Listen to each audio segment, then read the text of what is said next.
ನಮಸ್ಕಾರ ಸ್ನೇಹಿತರೆ, ನಾನ್ ನಿಮ್ಗೆ ಕಿಂಗ್ಡಮ್ ಸಿನಿಮಾದ ಕಥೆ ಹೇಳ್ತಿದ್ದೀನಿ.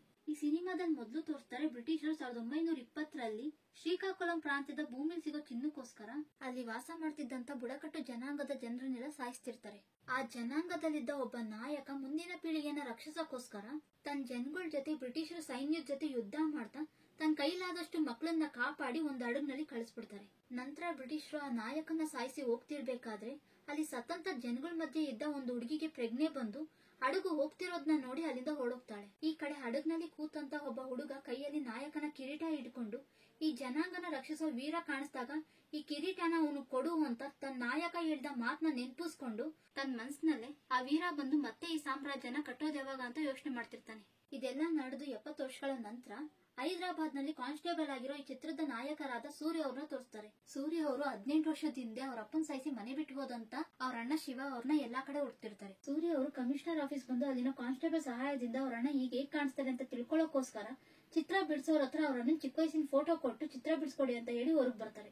ಅಲ್ಲಿ ವಯಸ್ಸಾದ ವ್ಯಕ್ತಿ ಒಬ್ರು ನನ್ನ ಮೊಮ್ಮಗನ ರಾತ್ರಿ ತಾನೇ ನಿಮ್ಗೆ ಒಪ್ಸಿದೀನಿ, ಈಗ ಇಲ್ಲ ಅಂತಿದ್ದೀರಾ ಅಂದಾಗ ಪೊಲೀಸ್ ಆಫೀಸರ್ಗೆ ಸಿಟ್ಟು ಬಂದು ಆತರ ಯಾವ ವ್ಯಕ್ತಿನೂ ಇಲ್ಲಿಲ್ಲ ಅಂತ ವಯಸ್ಸಾದ ವ್ಯಕ್ತಿನ ಬೈದು ಹೊಡಿತಿರ್ತಾರೆ. ಅದನ್ನ ನೋಡ್ತಿದ್ದ ಸೂರ್ಯ ಅವ್ರಿಗೆ ಅವ್ರ ಸ್ನೇಹಿತ ನಿನ್ನೆ ರಾತ್ರಿ ಜೋಗಿ ಅನ್ನೋ ನಕ್ಸಲೇಟ್ ಬಂದು ಸರೆಂಡರ್ ಆಗಿದ್ದಾನೆ. ಆದ್ರೆ ಪೊಲೀಸ್ ಅವರು ಅವನ್ನ ಕೋರ್ಟ್ ಕರ್ಕೊಂಡು ಹೋಗದೆ FIR ಬರೀದೆ ಎನ್ಕೌಂಟರ್ ಮಾಡ್ಬೇಕು ಅನ್ಕೊಂಡಿದ್ದಾರೆ ಅಂತ ಜೋಗಿ ಇದ್ದಂತ ರೂಮ್ ನ ತೋರಿಸ್ತಾರೆ. ಆಗ ಸೂರ್ಯ ಅವರು ಜೋಗಿ ಇದ್ದಂತ ರೂಮ್ ಚಿಲ್ಕನ ತೆಗೆದು ಆ ವಯಸ್ಸಾದ ವ್ಯಕ್ತಿನ ಹೊಡಿತಿದ್ದಂತ ಪೊಲೀಸ್ ಹತ್ರ ಬಂದು ಆ ಪೊಲೀಸ್ಗೆ ಹೊಡಿತಾರೆ. ಆಗ ಅಲ್ಲಿದ್ದಂತ ಪೊಲೀಸ್ ಅವರೆಲ್ಲ ಸೂರ್ಯ ಅವ್ರನ್ನ ಹೊಡಿತಿರ್ಬೇಕಾದ್ರೆ ಆ ಜೋಗಿ ಅಲ್ಲಿಂದ ತಪ್ಪಿಸ್ಕೊಂಡ್ಬಿಡ್ತಾನೆ. ಆಗ ಪೊಲೀಸ್ ಅವ್ರಿಗೆ ಜೋಗಿ ತಪ್ಪಿಸ್ಕೊಂಡಿರೋ ವಿಷಯ ಗೊತ್ತಾಗಿ ಜೋಗಿನ ಹುಡ್ಕಕ್ ಹೋಗ್ತಾರೆ. ಈ ಕಡೆ ಸೂರ್ಯ ಅವ್ರ ಮನೆಗೆ ಬರೋ ಅಷ್ಟರಲ್ಲಿ ಅವ್ರು ಕೆಲಸ ಮಾಡ್ತಿದ್ದಂತ ಪೊಲೀಸ್ ಸ್ಟೇಷನ್ ಅಧಿಕಾರಿ ಮನೆಗೆ ಬಂದಿರ್ತಾರೆ. ಸೂರ್ಯ ಬಂದ ತಕ್ಷಣ ಯಾರೋ ವಯಸ್ಸಾದ ವ್ಯಕ್ತಿಗೋಸ್ಕರ ಸೀನಿಯರ್ ಆಫೀಸರ್ ಮೇಲೆ ಕೈ ಮಾಡ್ತೀಯಾ ಅಂತ ಬೈತಾರೆ. ಆಗ ಸೂರ್ಯ ಅವರು ಆ ವ್ಯಕ್ತಿಗೆ ವಯಸ್ಸಾಗಿದೆ ಅಂತ ನೋಡದೆ ಹೊಡಿತಿರ್ಬೇಕಾದ್ರೆ ನಾವು ಸುಮ್ನೆ ಇರ್ಬೇಕಾ, ಹೊಡಿತೀನಿ ಅಂತಾರೆ. ಅಷ್ಟರಲ್ಲೇ ಅವ್ರ ಅಮ್ಮ ಬಂದು ಸೂರ್ಯ ಕೆನೆಗ್ ಬಾರಿಸ್ತಾರೆ. ಆಗ ಸೂರ್ಯ ಅವರು ಬಂದಂತ ಆಫೀಸರ್ ಹತ್ರ ಕ್ಷಮೆ ಕೇಳಿ ಇನ್ನೊಂದ್ಸರಿ ಈ ರೀತಿ ಆಗಲ್ಲ ಅಂತಾರೆ. ನಂತರ ಆಫೀಸರ್ ನಾಳೆ ಡ್ಯೂಟಿಗೆ ಬಾ ಅಂತ ಹೇಳಿ ಅಲ್ಲಿಂದ ಹೊರಟೋಗ್ತಾರೆ. ಆಗ ಸೂರ್ಯ ಅವ್ರಿಗೆ ಅವ್ರ ಮಾವ ನಿಮ್ಮ ಅಮ್ಮಂಗೆ ಸಾಯೋ ಅಷ್ಟರಲ್ಲಿ ಒಂದ್ಸರಿನಾದ್ರೂ ಶಿವನ್ ನೋಡ್ಬೇಕು ಅನ್ನೋ ಆಸೆ. ಅವರು ಆ ನೋವಲ್ಲಿ ನಿನ್ನ ಏನಾದ್ರೂ ಅಂದ್ರೂ ಬೈದ್ರು ನೀನ್ ತಲೆ ಕೆಡಿಸ್ಕೊಬೇಡ ಅಂತಾರೆ. ಆಗ ಸೂರ್ಯ ಅವರು ಅವ್ರ ಮಾವನ್ಗೆ ಅಣ್ಣನ್ ಫೋಟೋನ ಅಲ್ಲೇ ಮರ್ತ್ ಬಂದಿದ್ದೀನಿ, ಹೇಗಾದ್ರೂ ಆ ಫೋಟೋನ ತಗೊಂಡ್ ಬಂದ್ಬಿಡಿ ಅಂತಾರೆ. ಮಾರನೇ ದಿನ ಬೆಳಿಗ್ಗೆ ಸೂರ್ಯ ಡ್ಯೂಟಿಗೆ ಬಂದಾಗ ಅಲ್ಲಿಗೆ ಸೀನಿಯರ್ ಆಫೀಸರ್ ಬಂದು ನಿನ್ನಿಂದ ಒಬ್ಬ ಕೈದಿ ಓಡೋಗಿದ್ದಾನೆ, ನೀನು ಒಬ್ರು ಸೀನಿಯರ್ ಆಫೀಸರ್ ಮೇಲೆ ಕೈ ಮಾಡಿದ್ಯಾ, ಕೇಸ್ ಹಾಕಿದ್ರೆ ಸಸ್ಪೆಂಡ್ ಅಲ್ಲ, ನೀನ್ ಜೈಲ್ಗೆ ಹೋಗ್ಬೇಕಾಗುತ್ತೆ, ನಾನ್ ನಿನ್ನ ಅರೆಸ್ಟ್ ಮಾಡದೇ ಇರೋದಕ್ಕೆ ಒಂದು ಕಾರಣ ಕೊಡು ಅಂತಾರೆ. ಆಗ ಸೂರ್ಯ ಅವರು ಮೊದಲು ತಪ್ಪಿಸ್ಕೊಂಡು ಹೋಗಿರೋ ಕೈದಿ ಮೇಲೆ FIR ಹಾಕಿಲ್ಲ. ನಾನು ಯಾಕೆ ಆ ಸೀನಿಯರ್ ಆಫೀಸರ್ ಮೇಲೆ ಕೈ ಮಾಡಿದೆ, ಆ ಸೀನಿಯರ್ ಆಫೀಸರ್ ಆ ವಯಸ್ಸಾದ ವ್ಯಕ್ತಿನ ಯಾಕೆ ಕೊಡುದು, ಆ ವಯಸ್ಸಾದ ವ್ಯಕ್ತಿ ಅಲ್ಲಿ ಯಾಕಿದ್ರು ಅಂತ ನನ್ನ ಎಂಕ್ವೈರಿ ಮಾಡಿದಾಗ ಹೇಳ್ಬೇಕಾಗುತ್ತೆ, ಆಗ ನಿಮ್ಗೆ ಕಷ್ಟ. ಈಗಾಗಲೇ ನಿಮ್ ಮೇಲೆ ಕೋರ್ಟ್ ಅಲ್ಲಿ 3 ಫೇಕ್ ಎನ್ಕೌಂಟರ್ ಕೇಸ್ ಇದೆ, ಅದಕ್ಕೆ ನೀವು ನನ್ನ ಅರೆಸ್ಟ್ ಮಾಡಬಾರ್ದು ಸರ್ ಅಂತಾರೆ. ಈ ಮಾತುಕತೆಗಳನ್ನೆಲ್ಲ ರಾ ಆಫೀಸರ್ ಕೇಳಿಸ್ಕೊಂಡು ಅವತ್ ರಾತ್ರಿನೇ ಸೂರ್ಯ ಅವ್ರ ಮನೆ ಹತ್ರ ಬಂದು ನೀನು ಶ್ರೀಲಂಕಾದಲ್ಲಿ ಅಂಡರ್ ಕವರ್ ಆಫೀಸರ್ ಆಗಿ ಒಂದ್ ಕೆಲಸ ಮಾಡ್ಬೇಕು, ಅದಕ್ಕೋಸ್ಕರ ನಿಮ್ಮ ಅಮ್ಮ ಈ ಊರು ಎಲ್ಲಾ ಬಿಟ್ಟು ನನ್ನ ಜೊತೆಗೆ ಬರ್ಬೇಕು ಅಂತಾರೆ. ಆಗ ಸೂರ್ಯ ಅವರು ನಾನೊಬ್ಬ ಮಾಮೂಲಿ ಕಾನ್ಸ್ಟೇಬಲ್, ನೀವು ಅನ್ಕೊಂಡಿರೋ ವ್ಯಕ್ತಿ ನಾನಲ್ಲ, ನನ್ನ ಬಿಟ್ಬಿಡಿ ಅಂತ ಅಲ್ಲಿಂದ ಹೋಗ್ತಿರ್ತಾರೆ. ನೀನ್ ಈ ಕೆಲಸ ಒಪ್ಕೊಂಡು ನಾನು ಹೇಳ್ದಂಗೆ ಕೇಳಿದ್ರೆ ನೀನ್ ಎಷ್ಟೋ ವರ್ಷಗಳಿಂದ ಹುಡುಕ್ತಿರೋ ನಿಮ್ಮ ಅಣ್ಣ ಶಿವನ ಮನೆ ಕರ್ಕೊಂಡ್ ಬರ್ಬೋದು ಅಂತಾರೆ. ಆಗ ಸೂರ್ಯ ಅವರು ತನ್ನ ಅಣ್ಣಂಗೋಸ್ಕರ ಏನ್ ಬೇಕಾದ್ರೂ ಮಾಡ್ತೀನಿ ಅಂತ ಆ ಕೆಲ್ಸಕ್ಕೆ ಒಪ್ಕೊಳ್ತಾರೆ. ಆಗ ರಾ ಆಫೀಸರ್ ಈಗ ಶಿವ ಹೇಗ್ ಕಾಣಿಸ್ತಾನೆ ಅಂತ ಬಿಡಿಸಿರೋ ಚಿತ್ರಾನ ಕೊಟ್ಟು ತುಂಬಾ ಟೈಮ್ ಇಲ್ಲ, ಊರಾಚೆ ಕಾಯ್ತಿರ್ತೀನಿ, ಬೇಗ ಬಾ ಅಂತ ಅಲ್ಲಿಂದ ಹೊರಟೋಗ್ತಾರೆ. ಆಗ ಸೂರ್ಯ ಅವರು ತನ್ನ ಅಣ್ಣನ ಚಿತ್ರನ ನೋಡ್ತಾ ತನ್ನ ಅಣ್ಣನ ಜೊತೆ ಇದ್ದಂತ ಬಾಲ್ಯದ ನೆನಪುಗಳನ್ನ ನೆನ್ಪು ಮಾಡ್ಕೊಳ್ತಾರೆ. ಸೂರ್ಯ ಚಿಕ್ಕವನಿರುವಾಗ ಅವ್ರ ಅಣ್ಣನ್ ಬಿಟ್ಟು ಇಡ್ತಿರಲ್ಲ, ಎಲ್ಲೋದ್ರೂ ಅವ್ರ ಅಣ್ಣನ ಜೊತೆನೆ ಹೋಗ್ತಿರ್ತಾನೆ ಬರ್ತಿರ್ತಾನೆ. ಶಿವ ಮತ್ತೆ ಸೂರಿಗೆ ಅವ್ರ ಅಪ್ಪನ್ ಕಂಡ್ರೆ ತುಂಬಾ ಭಯ, ಯಾಕಂದ್ರೆ ಅವ್ರ ಅಪ್ಪ ಯಾವಾಗ್ಲೂ ಕುಡಿದು ಬಂದು ಅವ್ರ ಅಮ್ಮನ ಹೊಡಿತಿರ್ತಾರೆ. ಆದ್ರೆ ಒಂದಿನ ಸೂರಿ ಒಂದ್ ಅಜ್ಜಿ ಕೈಲಿ ಬೆನ್ ಮೇಲೆ ಅಚ್ಚಿ ಹಾಕಿಸ್ಕೊಂಡ್ಬಿಡ್ತಾನೆ. ಸೂರಿ ಶಿವನ ಹತ್ರ ಬಂದು ನನ್ ಬೆನ್ ಮೇಲೆ ಅಚ್ಚಿ ಹಾಕಿಸ್ಕೊಂಡೆ, ಆದ್ರೆ ಅಚ್ಚಿ ಹಾಕಿದ್ದ ಅಜ್ಜಿ ಪ್ರಜ್ಞೆ ತಪ್ಪಿ ಬಿದ್ದೋದ್ರು ಅಂತ ಹೇಳ್ತಿರುವಾಗ್ಲೇ ಅಲ್ಲಿಗೆ ಅವ್ರ ಅಪ್ಪ ಬಂದು ಅಚ್ಚಿ ಹಾಕಿಸ್ಕೊತೀಯಾ ಅಂತ ಸೂರಿ ಮತ್ತು ಶಿವನ ಹೊಡೆದು ಮಚ್ಚೆ ಎತ್ಕೊಂಡು ನಿನ್ನ ಸಾಯಿಸ್ತೀನಿ ಅಂದಾಗ ಸೂರಿ ಸಾಯಿಸೋದಾದ್ರೆ ಸಾಯಿಸ್ಬಿಡು, ಒಂದ್ ವೇಳೆ ನಾನ್ ಬದುಕಿದ್ರೆ ನಿನ್ನ ಬಂದ್ ಸಾಯಿಸ್ತೀನಿ ಅಂತಾನೆ. ಆಗ ಸೂರ್ಯ ಅವ್ರ ಅಪ್ಪ ಮನೆಗ್ ಬಂದು ಮಕ್ಳು ನಿಂಗ ಬೆಳೆಸೋದು ಅಂತ ಸೂರ್ಯ ಅವ್ರ ಅಮ್ಮನ್ ಚೆನ್ನಾಗಿ ಹೊಡೆದು ಅಲ್ಲಿರೋ ಕುಡ್ಗಳನ್ನ ಎತ್ಕೊಳಕ್ ಹೋಗ್ತಾರೆ. ಆಗ ಶಿವ ಆ ಕುಡ್ಗಳನ್ನ ಎತ್ಕೊಂಡು ಅವ್ರ ಅಪ್ಪನ್ನೇ ಸಾಯಿಸಿ ಊರ್ ಬಿಟ್ಟು ಹೊಡೋಗ್ತಾನೆ. ಆಗ ಸೂರ್ಯ ತನ್ನ ಅಣ್ಣನ್ ನೆನ್ಸ್ಕೊಂಡು ಅಳ್ತಿರ್ಬೇಕಾದ್ರೆ ಸೂರ್ಯ ಅವ್ರ ಮಾವ ಬಂದು ರಾಕ್ಷಸನ ಸಂಹಾರ ಮಾಡದ್ಮೇಲೆ ದೇವ್ರು ಕೂಡ ಹೊರಟೋಗ್ತಾನೆ. ನಿಮ್ ಅಣ್ಣ ಕೂಡ ಅಷ್ಟೇ, ನಿಮ್ ಮನೇಲಿದ್ದಂತ ರಾಕ್ಷಸನ ಸಾಯಿಸಿ ಹೋಗಿದ್ದಾನೆ, ನಿಮ್ ಅಣ್ಣನ ಮರ್ತ್ ಬಿಡು ಅಂತಾರೆ. ಈ ಹಳೆ ಘಟನೆಗಳನ್ನೆಲ್ಲ ಶಿವನ್ ಫೋಟೋ ನೋಡಿ ನೆನ್ಸ್ಕೊಂಡ ಸೂರ್ಯ ಅವರು ನಮ್ಮ ಅಣ್ಣ ಎಲ್ಲೇ ಇದ್ರು ಹುಡುಕಿ ವಾಪಸ್ ಕರ್ಕೊಂಡ್ ಬರ್ತೀನಿ ಅಂತ ಡಿಸೈಡ್ ಮಾಡಿ ರಾ ಆಫೀಸರ್ ಹತ್ರ ಬರ್ತಾರೆ. ಆಗ ರಾ ಆಫೀಸರ್ ಸೂರ್ಯ ಅವ್ರನ್ನ ಒಂದು ಆಫೀಸಿಗೆ ಕರ್ಕೊಂಡ್ ಬಂದು ಶ್ರೀಲಂಕಾದ ಜಾಫ್ನಾ ಪೋರ್ಟ್ ಅಲ್ಲಿ ಚಿನ್ನ ಮತ್ತು ಆಯುಧಗಳ ಸ್ಮಗ್ಲಿಂಗ್ ನಡೀತಿದೆ, ಅದನ್ನ ನೋಡ್ಕೋತಿರೋದು ಸರ್ವಾನಂದ, ಒಡಿಯಪ್ಪನ್ ಮತ್ತೆ ಒಡಿಯಪ್ಪನ ಚಿಕ್ಕ ಮಗ ಮುರುಗನ್. ಅವರು ಸ್ಮಗ್ಲಿಂಗ್ ಗೆ ಉಪಯೋಗಿಸ್ಕೊಳ್ತಿದ್ದಂತ ಜನಗಳು ಯಾರಂದ್ರೆ 1920ರಲ್ಲಿ ಬ್ರಿಟಿಷರ ಕೈಲಿ ತಪ್ಪಿಸ್ಕೊಂಡು ಹೋದಂತ ಮಕ್ಕಳು ಶ್ರೀಲಂಕಾದ ಜಾಫ್ನಾಗ್ ಹೋಗಿ ಸೇರಿರ್ತಾರೆ. ಅವ್ರನ್ನ ಅಲ್ಲೂ ಇರಕ್ ಬಿಡದೆ ನಮ್ ದೇಶದೊಳಗ್ ಬರಕ್ಕೂ ಬಿಡದೆ ಅವ್ರಿಗೆಲ್ಲೂ ಜಾಗ ಇಲ್ಲದೆ ಶ್ರೀಲಂಕಾದ ಒಂದ್ ದ್ವೀಪದಲ್ಲಿ ಇರ್ತಾರೆ. ಅವ್ರ ಬದುಕಿ ಜೀವನ ಸಾಕ್ಸಕ್ಕೋಸ್ಕರ ಅವ್ರಿಗಿಷ್ಟ ಇಲ್ಲ ಅಂದ್ರು ಒಡಿಯಪ್ಪನ್ ಹೇಳ್ದಂಗೆ ಸ್ಮಗ್ಲಿಂಗ್ ಮಾಡ್ತಿರ್ತಾರೆ. ಆ ಬುಡಕಟ್ಟು ಜನಾಂಗದ ಮುಖ್ಯಸ್ಥ 18 ವರ್ಷದಿಂದ ಮನೆ ಬಿಟ್ಟು ಹೋದ ಸೂರ್ಯ ಅವರನ್ನ ಶಿವ ಆಗಿರ್ತಾರೆ. ಶಿವ ಅವರು ಆ ಬುಡಕಟ್ಟು ಜನಾಂಗದ ಜನರಿಗೋಸ್ಕರ ಸ್ಮಗ್ಲಿಂಗ್ ನ ಮಾಡ್ತಿರ್ತಾರೆ. ಈ ವಿಷಯನೆಲ್ಲ ರಾ ಆಫೀಸರ್ ಸೂರ್ಯ ಅವ್ರಿಗೆ ಹೇಳಿ ನೀನ್ ಸ್ಪೈ ಆಗೋಗಿ ಆ ಗ್ಯಾಂಗ್ ಸೇರ್ಕೊಂಡು ಅಲ್ಲಿ ನಡೆಯೋ ವಿಷಯನೆಲ್ಲ ನಮ್ಗೆ ತಿಳಿಸ್ಬೇಕು ಅಂತಾರೆ.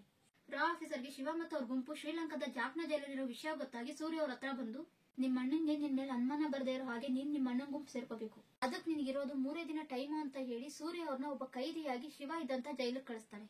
ಜೈಲಿಗೆ ಬಂದ ಸೂರ್ಯ ಡೈರೆಕ್ಟ್ ಆಗಿ ಶಿವ ಹತ್ರ ಹೋಗದೆ ಶಿವನ್ ಕಡೆ ಜನ ಆದ ಸಿಂಗ ಹತ್ರ ಹೋಗಿ ಬೇಕು ಅಂತಾನೆ ಜಗಳವಾಡಿ ಸಿಂಗನ ಚೆನ್ನಾಗಿ ಹೊಡಿತಾರೆ. ಈ ವಿಷಯ ಶಿವ ಅವ್ರು ಗೊತ್ತಾಗಿ ಸಿಂಗ ಇದ್ದಂತ ಜಾಗಕ್ಕೆ ಬಂದು ಸೂರ್ಯ ಮತ್ತೆ ಶಿವ ನಡುವೆ ದೊಡ್ಡ ಜಗಳ ಆಗಿ ಶಿವ ಅವರು ಒಂದು ಚೂಪಾದ ವಸ್ತುವಿನಿಂದ ಸೂರ್ಯ ಅವ್ರ ಹೊಟ್ಟೆ ಚುಚ್ಚಿಬಿಡ್ತಾರೆ. ಆಗ ಸೂರ್ಯ ಅವರು ಸಾಯಿಸೋದಾದ್ರೆ ಸಾಯಿಸ್ಬಿಡು, ನಾನೇನಾದ್ರೂ ಬದುಕಿದ್ರೆ ನಿನ್ನ ಬಂದ್ ಸಾಯಿಸ್ತೀನಿ ಅಂತಾರೆ. ಆ ಮಾತ್ ಕೇಳಿಸ್ಕೊಂಡ ಶಿವ ಅವ್ರಿಗೆ ಅವ್ರಪ್ಪ ಹೊಡೆದಾಗೆಲ್ಲ ತನ್ನ ತಮ್ಮ ಸೂರ್ಯ ಇದೇ ಮಾತ್ ಹೇಳ್ತಿದ್ದ ಅಂತ ನೆನ್ಪಗ್ ಬಂದು ಇವನೇ ನನ್ನ ತಮ್ಮ ಸೂರ್ಯ ಅಂತ ಗೊತ್ತಾಗುತ್ತೆ. ನಂತರ ಸೂರ್ಯ ಅವರು ಶಿವ ಅವ್ರನ್ನ ಭೇಟಿ ಆದಾಗ ಶಿವ ಅವರು, ನೀನ್ ಇಲ್ಲೇನ್ ಮಾಡ್ತಾ ಇದ್ಯಾ, ನಾನು ಏನಾದ್ರೂ ಮಾಡಿ ನಿನ್ನ ಬಿಡಿಸ್ತೀನಿ, ಇಲ್ಲಿಂದ ಅಮ್ಮನ ಹತ್ರ ಹೊರಟೋಗು, ನೀನ್ ನನ್ ಜೊತೆ ಇದ್ರೆ ನಿಂಗೆ ತುಂಬಾ ತೊಂದ್ರೆ ಅಂತಾರೆ. ಆಗ ಸೂರ್ಯ ಅವರು ಶಿವ ಅವ್ರ ಜೊತೆ ಇರೋಕ್ಕೋಸ್ಕರ ಅಮ್ಮ ಸತ್ತು 2 ವರ್ಷ ಆಯ್ತು ಅಂತ ಸುಳ್ಳು ಹೇಳ್ತಾರೆ. ಶಿವ ಅವರು ಜೈಲಿಂದ ಬಿಡುಗಡೆ ಆಗ್ಬೇಕಾದ್ರೆ ಸೂರ್ಯ ಅವ್ರಿಗೆ 3 ದಿನದಲ್ಲೇ ನಿಂಗೆ ಬೇಲ್ ಸಿಗುತ್ತೆ, ಆಮೇಲೆ ನೀನು ನನ್ನ ಹತ್ರ ಬಾ ಅಂತ ಹೇಳಿ ಅಲ್ಲಿಂದ ಹೊರಟೋಗ್ತಾರೆ.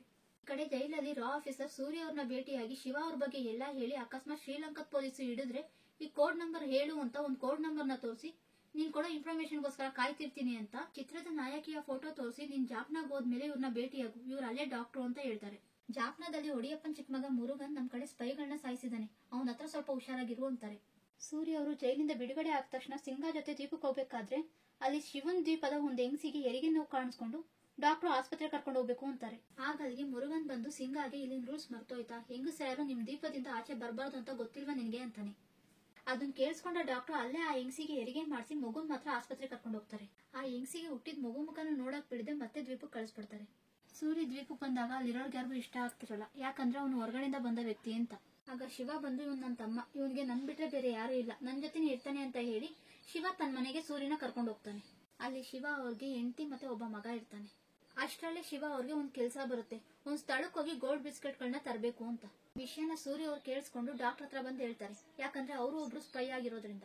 ಈ ವಿಷಯ ರಾ ಆಫೀಸರ್ ಇಂದ ಶ್ರೀಲಂಕಾ ಪೊಲೀಸ್ ಅವ್ರು ಗೊತ್ತಾಗಿ ಮುರುಗನ್ ಮತ್ತೆ ಶಿವ ಅವ್ರ ಗುಂಪು ಆ ಗೋಲ್ಡ್ ಬಿಸ್ಕೆಟ್ ಗಳನ್ನ ಇದ್ದಂತ ಜಾಗದಿಂದ ತರ್ತಿರ್ಬೇಕಾದ್ರೆ ಶ್ರೀಲಂಕಾದ ಪೊಲೀಸ್ ಅವ್ರು ದಾಳಿ ಮಾಡಿ ಆ ಗೋಲ್ಡ್ ಬಿಸ್ಕೆಟ್ ಗಳನ್ನ ತಮ್ಮ ವಶ ಮಾಡ್ಕೊಳ್ತಾರೆ.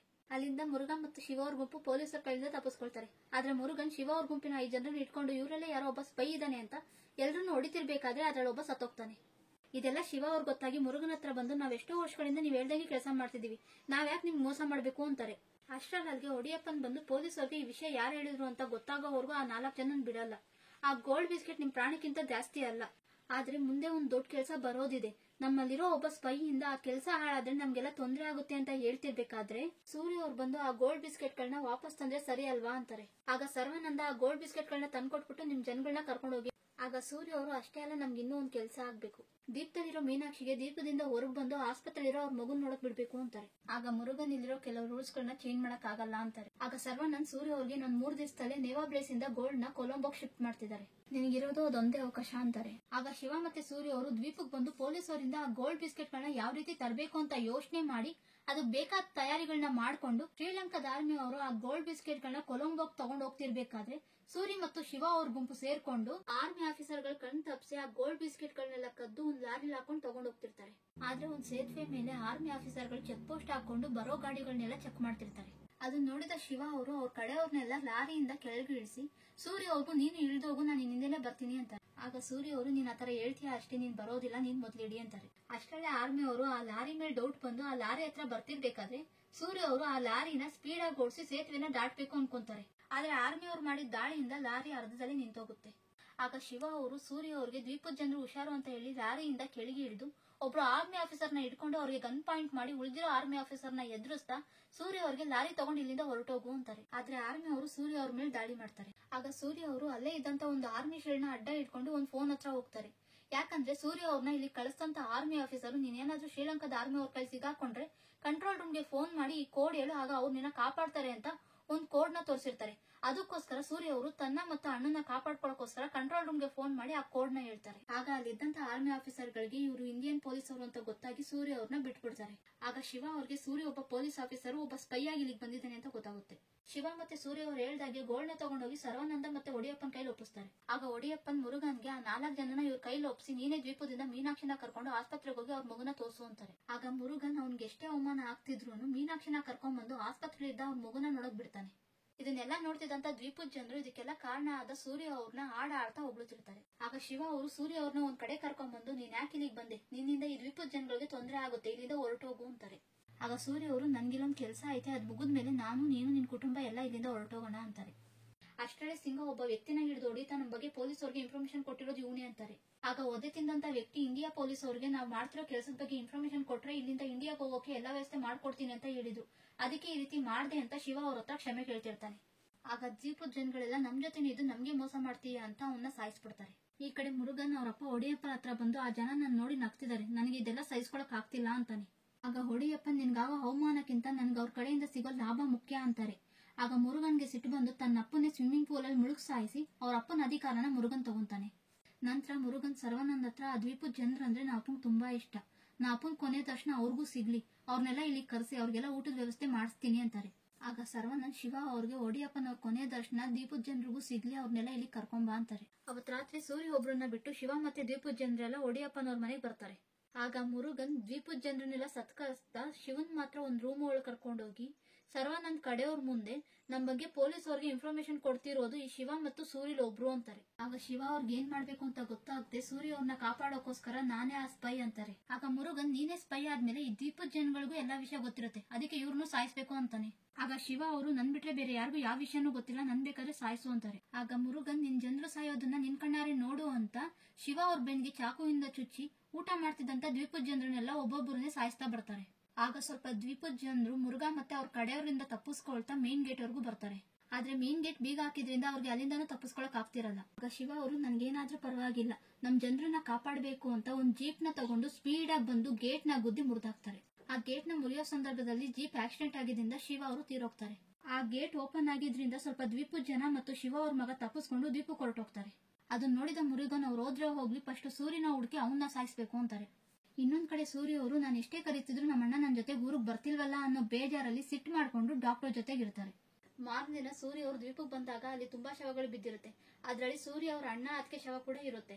ಅದನ್ನ ನೋಡಿ ಸೂರ್ಯ ಅವ್ರಿಗೆ ನನ್ನ ಅಣ್ಣ ದ್ವೀಪದ ಜನಗಳಿಗೋಸ್ಕರ ಸತ್ತಿರೋದು, ಅದಕ್ಕೋಸ್ಕರ ನಾನು ಏನಾದ್ರು ಮಾಡ್ಬೇಕು ಅಂತ 70 ವರ್ಷಗಳ ಹಿಂದೆ ಬ್ರಿಟಿಷರ ಕೈಯಿಂದ ಈ ಬುಡಕಟ್ಟು ಜನರು ತಪ್ಪಿಸ್ಕೊಂಡು ಬಂದಂತ ಹಡಗು ಆ ದ್ವೀಪದಲ್ಲೇ ಇರುತ್ತೆ.